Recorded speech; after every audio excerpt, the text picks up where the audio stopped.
Maradyaw na hapon sa tanan. I'm inviting everyone, labi na tanan, Surigao nun, sa lain-lain na mga munisipyo, sa lain-lain na mga lugar, Siargao.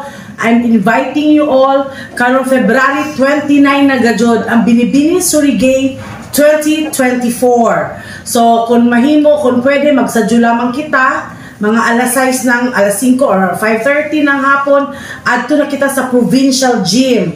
Magdaya na kita ng mga tubig medyo or uno ba kay base maghuto mauhaw ka mo dito tungod sa kahamok ng tao na mo attend, no? So we have 21 candidates sa Binibining Surigay 2024, and I'm really proud and honored na abot na sa hamok na sa intra from Siargao, sa Dapa and the municipality of Dapa and municipality of GL, General Luna. So nagpasalamat ako sa mga mayors na nagsuporta sa, especially from Claver, municipality of Placer, Higakit, daghan, I mean 21 na kabuok tanan. Ma'am, ipaklaro lang pagdila, ang judge gadyo, kinsa gadyo klaro nga judge nga mo lang.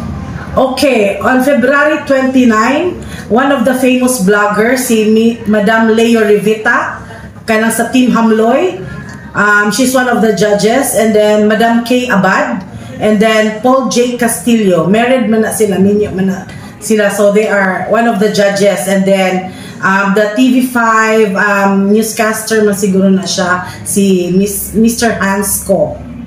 Ma'am, klarohon po nato ma'am regarding sa entrance, kung na by entrance or wala o libre pag ini, ipaklaro lang nato ngadto sa mga Surigao. Okay, iklaro namo ni na kini siya every pa-event no ng administrasyon karon libre sa tanan, walay bayad.